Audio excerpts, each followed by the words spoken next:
各位车友，大家好，我是 Progy 老游。那现在在我身后这一台车就是汤 S 的厢车哈。那汤 S 这台车有分厢车跟货车。那现在厢车哈是其实现在都蛮缺货的。我们当时候在开发这一台汤 S 的厢车降低版避震器，好，一般都会觉得说，你厢车你只要把这个车身要降低，只要把避震器整个行程缩短，弹簧 K 值配高一点。那这样车子我们的车身高度就可以降下来了。但是其实因为这一台它是后轮驱动的，那它后轮驱动基本上又带有第五连杆，所以它在车身要降低的时候，设计上其实它所耗的精神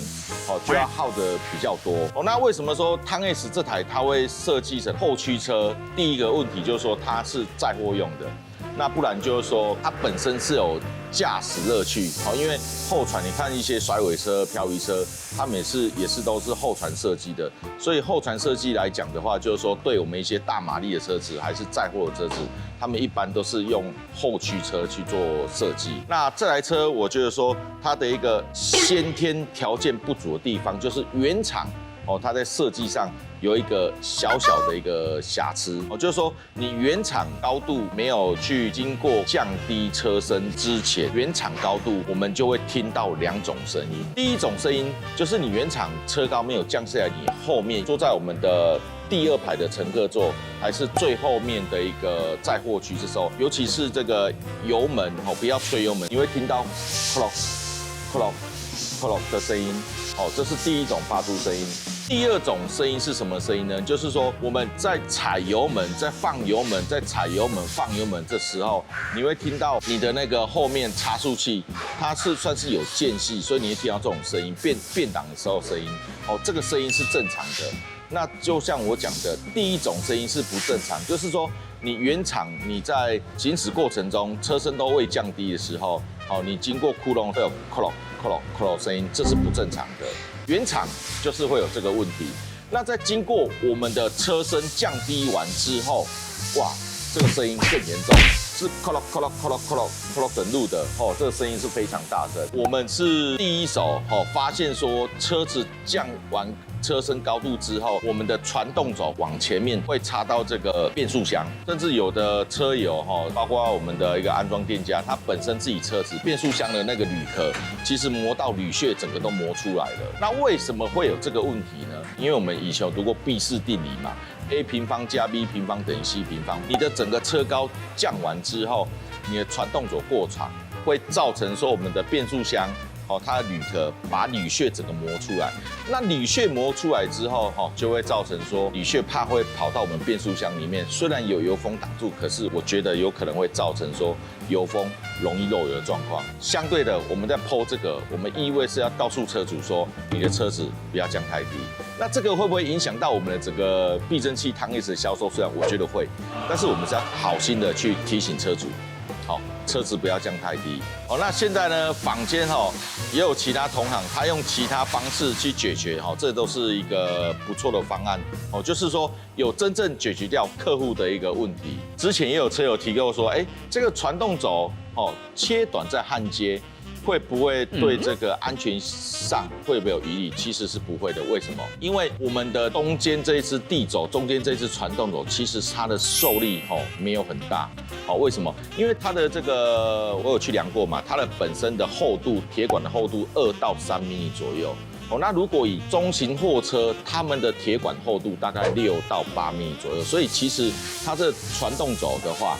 它本身的铁管厚度没有很厚，代表说它这个受力其实没有说很强，反而说我们要去注意说这个传动轴的十字轴承角度，十字轴承角度你角度不对，还会造成说十字轴承容易发出声音，然后造成说那里面的轴承坏掉，整只传动轴掉下来。所以我之前在影片上有提到，原厂在设计一个铁的宽度可能大概2-3公分，2-3米左右，它其实是要保护我们传动轴掉下来的时候去把它撑住，不要让整个车子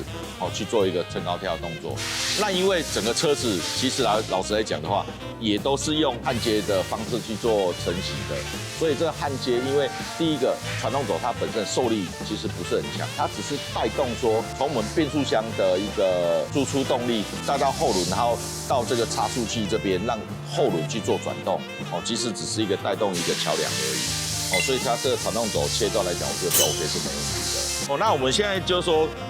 第一个阶段呢，我们降完车身，我们也把传动轴过长的这个棘手的问题，都处理好了。可是更棘手的问题在后面，就是你现在车身降完之后，你整个底盘的角度，其实都跑掉了。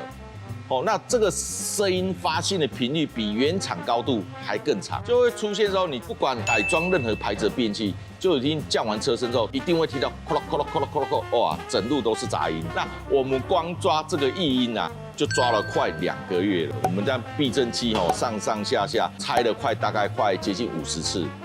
我们刚开始怎么做实测呢？我们把这是代表我们车子的前轮，这是代表车子的后轮。我们后轮降完3指、4指、5指，甚至恢复到原厂高度，然后我们前轮是不动的，我们就只测试后轮的降低板跟原厂高度，我们这样去做测试，甚至说我们的变器也不装，然后都一样产出声音出来。那后来呢？第2阶段我们要怎么测试呢？我们把后面恢复到原厂高度，前面用降低板变器这样去做测试，一样声音都一样在，那当时候我们在一个研究过程中，老实讲，我们真的一度想放弃，我们甚至拖回到原厂2个据点去请他们抓出原厂有异音，请他帮我们抓出来出保固。车友注意你新车买的时候，你坐在后面的乘客座，遇到窟窿的时候会听到微微咯咯咯咯咯咯的声音的，那个声音是听得到的。但是因为原厂他们说他们要录音，才能送他们总公司去做出保的动作，那个声音我觉得在侧录的话真的是不好侧录。我们换了大概2家原厂公司，他们也抓不出来什么问题点。那甚至呢，台北车友跟南部的车友，他们都有跑到原厂去做差速器的更换。其实更换之后，声音还是存在。那像我现在身后这一台车一样，它是在南部的车子，它也到原厂出过整个差速器，整个做原厂保护。那出来之后，现在声音都还是在的，所以呢，代表说这个是一个通病，而且是一个非常难检查的通病。其实呢，有车友他借我们汤 S， 他放弃原厂保护。那我们现在查出来，原厂会有咯咯咯咯咯的声音，降完车身高度之后，咯咯咯声音更明显。那我们现在检查出来，就是跟这个差速器、地轴都有关系，甚至呢也会影响到，就是说我们的避震器的弹簧的一个载重量，然后还有避震器的形成，以及防撞馒头、油力胶馒头这个形成也都会影响到。为什么呢？因为我们之前有跟你说过，我们做一个实测嘛，前面原厂高度，后面降低，再恢复到原厂高度，跟前面降低，后面恢复到原厂高度一样都有声音。但是为什么2个同时恢复到原厂高度，声音变得非常小声？所以我现在这样测试完的一个新的，就是说，其实跟避震器的形成，以及弹簧的一个载重量、弹簧的形成，以及馒头的一个长度，都会造成底盘的异音的发生。这是我们实测汤 S 下来厢车的一个心得。如果你的汤 S 的厢车，有我们刚刚以上所说的这方面的状况的话，你就都可以跟我们做联系，那我们都可以很乐意的帮你做处理。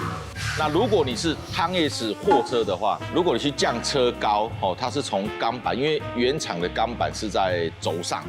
你移到轴下，把钢板移到轴下，才可以把我们的汤 S 的货车车身降低。那你车身降低之后，你的货车一定要从这个传动轴以及它的差速器的角度整个去做修正。那如果你货车降完之后，我跟你说，保证一定会有这个传动轴去摩擦到我们的前面变速箱铝壳，这个一定会发生到的。目前呢，我们汤 S 厢车我们已经修改完5台，那5台来讲的话，都完全是没有声音。我们现在目前修改完是最低是前2指后3指是没有声音的。在这边跟各位做一个补充一下。我们汤 S 它后面是固定轴的嘛，所以它的上扭腿是在调整我们十字轴承这个角度问题。这个角度会影响到什么？影响到你的十字轴承的寿命。那以上是我们对整个汤 S 整个深入了解、分享心得给各位车友知道。OK， 喜欢我们影片的朋友们，欢迎按赞、订阅、加分享。那我们下一部影片见，